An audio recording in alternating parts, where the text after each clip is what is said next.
ሰላም ጤና ይስጥልኝ እንደምን ቆያችሁ ውድ ተከታታዮቻችን ይህ ንጋት ዩቲዩብ ቻናላችን ነው። የሰዓቱን ዋና ዋና መረጃዎችን በማስቀደም እንጀምራለን። 290,000 አውንስ ወርቅ በአመት ኢትዮጵያን የሚታደገው ፕሮጀክትም ሊጀመር ነው። ስለ ኢትዮጵያ ኮማንዶዎች አዲስ የታየው አስደናቂ ምስል፣ የኤርትራው የሰዎች ወፍጮ ኢሳያስ የቀጠሉት እርምጃ። መረጃዎቻችን በፍጥነት እንዲደርሳችሁ ቻናላችንን ሰብስክራይብ በማድረግ የደወል ምልክቷን ይጫኑ እያለን አሁን በዝርዝር ወደ ያዝናቸው መረጃዎች እናልፋለን። እስከ ዝግጅታችን ፍጻሜም አብራችሁን ቆዩ። 290,000 አውንስ ወርቅ በአመት ኢትዮጵያን የሚታደገው ፕሮጀክትም ሊጀመር ነው። ኢትዮጵያ አሁን ላይ ያለችበትን የኢኮኖሚ ሁኔታ ይበልጥ በማሳደግ ከፍተኛ የውጭ ምንዛሬን በማስገባት ኢትዮጵያ ለምታደርገው ግዙፍ ፕሮጀክት ፍቃድ መስጠቷም ተሰምቷል። የኢትዮጵያ ኢኮኖሚ መሪ ተዋናይ የሆነው የቡና ምርት ላይ የበላይነት እንደሚወስድ የሚጠበቀው የወርቅ ገበያን ይበልጥ የሚያጠናክርና የኢትዮጵያን ኢኮኖሚ የሚታደግ ውሳኔ የተላለፈው ዚጅን ጎልድ ኢንተርናሽናል ኦላይድ ጎልድ ኮርፖሬሽን $4 ቢሊዮን የአሜሪካን ዶላር ለመጠቅለል ላቀረበው ጥያቄ የኢትዮጵያ ቁጥጥር ባለስልጣን ፍቃድ መስጠቱን ተከትሎ መሆኑንም ካፒታል ጋዜጣ ዘግቧል። ኢትዮጵያ ባሳለፈችው ውሳኔ መሰረትም ፕሮጀክቱ በሳምንት ጊዜ ውስጥ በይፋ ተመርቆ ስራውን ለመጀመር ለሚጠበቀው የኢትዮጵያ ትልቅ የወርቅ ማዕድን ፕሮጀክት መንገድ የከፈተ የድል ዜና ሆኗል። ይፋ በተደረገው ስምምነት መሰረትም በምዕራብ ኢትዮጵያ የሚገኘው የኩምሩክ ወርቅ ማዕድንን ጨምሮ የኦላይድ ጎልድን ዓለም አቀፍ የሀብት ይዞታዎች ወደ ቻይናው የማዕድን ግዙፍ ኩባንያ የሚያዘዋውር ሲሆን የኩባንያው ባለቤት ለውጥ ቢኖርም የኦላይድ ጎልድ የስራ እንቅስቃሴዎችና የልማት ፕሮጀክቶች አሁን ባሉበት ህጋዊ ቁጥጥርና የውል ማዕቀፎች መሰረት እንደሚቀጥሉም ኩባንያው ገልጿል። ከአዲስ አበባ በስተምዕራብ 750 ኪሎ ሜትር ርቀት ላይ በቤኒሻንጉል ጉሙዝ ክልላዊ መንግስት በአሶሳ ዞን ኩምሩክ ወረዳ ውስጥ የሚገኘው የኩምሩክ ወርቅ ማዕድን ፕሮጀክት በተያዘለት የጊዜ ሰሌዳ መሰረት የንግድ ምርት ስራው በሳምንት ውስጥ የሚጀምር ሲሆን በዚህ የሚገኘው ረብጣ ሚሊዮን ዶላር በኢትዮጵያ ኢኮኖሚ ውስጥ የራሱን የሆነ ጉልህ ሚና ይጫወታል ተብሎም ይጠበቃል። በግምት በ620 ሚሊዮን ዶላር ኢንቨስትመንት የተደገፈው ኩምሩክ ስራ ሲጀምር የኢትዮጵያ ትልቅ ዘመናዊ የኢንዱስትሪ ወርቅ ማዕድን ማምረቻ እንደሚሆን የሚጠበቅ ሲሆንም ፕሮጀክቱ በአመት 6.4 ሚሊዮን ቶን አፈርና ድንጋይ ወይም ደግሞ ኦር ለማቀነባበር የተነደፈም ነው።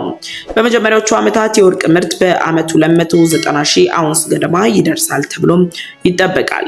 በአሁኑ ወቅት የተረጋገጠውና ሊመረት የሚችለው ክምችት 2.7 ሚሊዮን አውንስ አካባቢ የሚገመት ሲሆን የሀብት መሰረቱን ለማስፋፋት ቀጣይነት ያለው የፍለጋ ስራ እየተከናወነ መሆኑን ካፒታል ጋዜጣ በወጣው መረጃም አስነብቧል። ለኢትዮጵያ ተስፋ የሰጠው ዚንጅ ጎልድ ኢንተርናሽናል ግዢ እስካሁን ያደረገው ትልቁ ግዢ ሲሆን ዓለም አቀፍ ተደራሽነቱን በከፍተኛ ደረጃ የሚያሰፋ ግዢው ሙሉ በሙሉ ሲጠናቀቅም የኩባንያው የሀብት ይዞታ በ12 ሀገራት ውስጥ 12 የወርቅ ማዕድናትን የሚያካትት ሲሆን ይህም በኢትዮጵያ በማሊና በኮት ዲቫር ያሉ የስራ እንቅስቃሴዎችን ይጨምራል ነው ካፒታል ያለው። ስለ ኢትዮጵያ ኮማንዶዎች አዲስ የታየው አስደናቂ ምስል፣ ጠቅላይ ሚኒስትር ዶክተር አብይ አህመድ በህዝብ ተወካዮች ምክር ቤት በነበራቸው ቆይታ ላይ ህወሓት ከኤርትራ፣ ሱዳንና ከሌሎች ኃይል ጋር ተባብሮ ጦርነት ቢከፍት እንኳን በኢትዮጵያ ሉዓላዊነት ላይ ቅንጣት ስጋት የለኝም በማለት የመከላከያ ሰራዊቱ ዝግጁነቱን በገለጹ ማግስት የኤርትራ መንግስት 38 ዙር ወታደሮችን በሳዋ እያስመረቀ ባለበት በዚህ ሰዓት አዲስ አነጋጋሪ የኢትዮጵያ መከላከያ ሰራዊት ምስል ይፋ መሆኑ ተሰምቷል።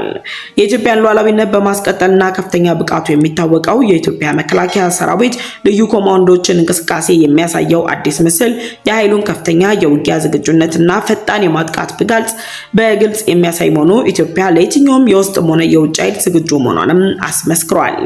በኢትዮጵያ ላይ ጦርነት ካልከፈትኩ እያለ የሚገኘው ህወሓትና ግብረ አበሮቹን በሙሉ ትኩረት የሳበው ምስል የኮማንዶ አባላቱ በዝቅተኛ ከፍታ ላይ እየበረረች ካለች ወታደራዊ ሄሊኮፕተር ላይ በሰከንዶች ውስጥ በመውረድ በጠላት ይዞታ ላይ ድንገተኛና አስፈሪ ማጥቃት ለመሰንዘር ያላቸውን ስልታዊ ቅልጥፍና በተግባርም አሳይተውበታል።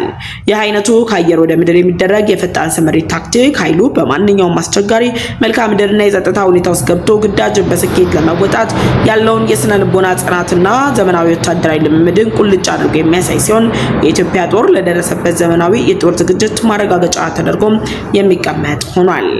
የኢትዮጵያ ኮማንዶ ፎርስ በቴክኖሎጂና በዘመናዊ የጦር ስልቶች የታገዘ ጥንካሬ ላይ መድረሱን የሚያሳየው ምስሉ ኃይሉ የሀገርን ሉዓላዊነት ለማስከበርና ድንገተኛ አደጎችን በቅስፈት ለመቀልበስ የሚያስችለውን ይህንን የአየር ላይ ጥቃት በብቃት ማሳደጉ ለጠላቶቹ ጠንካራ መልእክት፣ ለሀገር ህልውና ደግሞ አስተማማኝ ጋሻ መሆኑን በድጋሜ ያረጋገጠበትም ሆኗል። በአጠቃላይ የወጣው አዲስ ምስል የኮማንዶ ኃይሉን የማይበገር ጀግንነት፣ ጥልቅ የዲሲፕሊን ማዕቀፍና ለሀገር ኩራት የሆነውን ወታደራዊ ልዕልና ለዓለም አቀፉ ማህበረሰብ አስመስክሯል። በመጨረሻም የኤርትራው የሰዎች ወፍጮ ኢሳያስ የቀጠሉት እርምጃ። የኤርትራ መንግስት የሚፈጽመውን አስገዳጅ ወታደራዊ ዘመቻ ተከትሎ ዓለም አቀፉ ማህበረሰብ በተለያዩ መንገዶች ተቃውሞውን በማጠናከር ምርመራዎች በተጠናከሩበት በዚህ ወቅት ላይ ፕሬዝዳንት ኢሳያስ አፈወርቂ ከወደ ሳዋ እርምጃቸውን አጠናክረው መቀጠላቸውን የሚያሳይ መረጃ ይፋ ወጥቷል።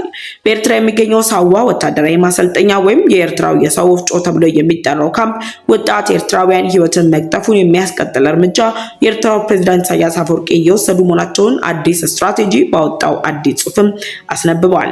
የኤርትራው ፕሬዝዳንት ኢሳያስ አፈወርቂ በዓመት ውስጥ በጥቂት ቀናት ብቻ በሚዲያ ቀርበው አስተያየት ከመስጠት በተጨማሪ በሳዋ ማሰልጠኛ ማዕከል የተካሄደው አዲስ ወታደራዊ ምረቃ ላይ ተገኝተው ያደረጉትን ንግግር መነሻ በማድረግ የወጡ ዓለም አቀፍ ትንተናዎች የኤርትራን የረጅም ጊዜ የፖለቲካና የኢኮኖሚ አቅጣጫ በተመለከተ ጥልቅ ስጋቶችንም አመላክተዋል።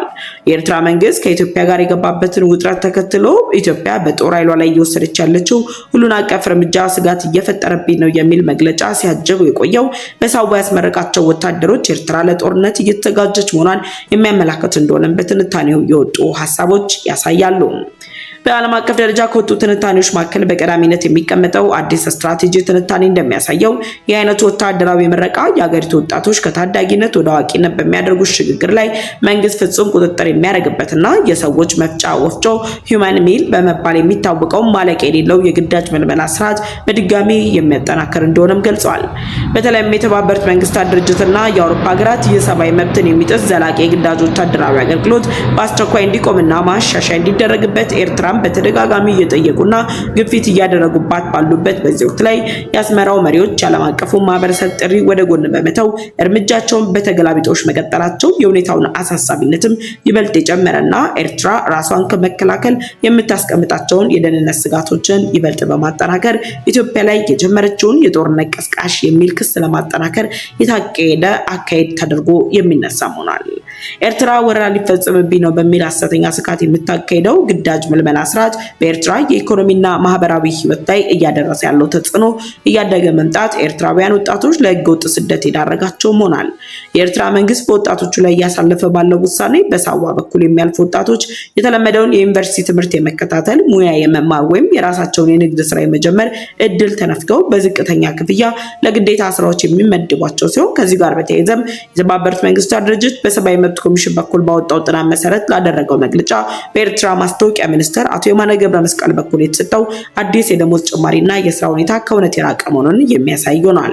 የኤርትራ መንግስት ለኮንስትራክሽን፣ ለግብርና ፕሮጀክት ርካሽ የሰው ኃይል እንዲያገኝ ቢያስችለውም በዓለም አቀፍ ደረጃ ግን እንደ ዘመናዊ ባርነት ተቆጥሮ በተባበሩት መንግስታት ድርጅትና በአውሮፓ ህብረት ዘንድ ከፍተኛ ውግዘትም እየቀረበበት ይገኛል። በሀገር ደረጃም የዜጎችን ተነሳሽነት ሙሉ በሙሉ የሚያዳክምና ሀገሪቱ ወደ ረጅም ጊዜ የኢኮኖሚ ውድቀት የሚመራ ሆኖም ተገኝቷል።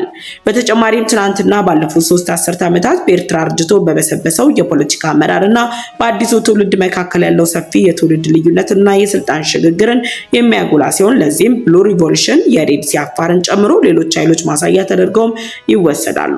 ጥናቱ የኤርትራው ፕሬዝዳንት ኢሳያስ አፈወርቂና በነጻነት ትግል ዘመን በነበሩ ጥቂት አዛውንቶች የምትመራው ኤርትራ ከመሆኗ ጋር ተያይዞ ምንም አይነት ህገ መንግስታዊ አሰራር ወይም ታማኝ የስልጣን ሽግግር ሂደት አለመኖሩንም ገልጿል። በኤርትራ የስልጣን ሽግግር አለመኖር ምክንያት በርካታ የተማሩ ወጣቶች በሀገር ኤርትራ ውስጥ ፈጣን ለውጥ ማምጣት ባለመቻላቸው ተስፋ በመቁረጥ ማለቂያ ከሌለው ወታደራዊ ግዳጅ ለማምለጥ ድንበር አቋርጠው ኢትዮጵያን ጨምሮ ወደ ውጭ ሀገራት በስፋት እየተሰደዱ የሚገኙ ሲሆን ይህም የሀገሪቱን የረጅም ጊዜ ህልውናና ብሔራዊ ጥንካሬ ከፍተኛ ሁኔታም እያዳከመ እንደሚገኝ ነው የተገለጸው። የሰዓቱ መረጃዎች ያስደመጥናችሁን ነበር። አብረናችሁ የቆየነው ደግሞ የንጋት ቲዩብ ቻናላችን ነው።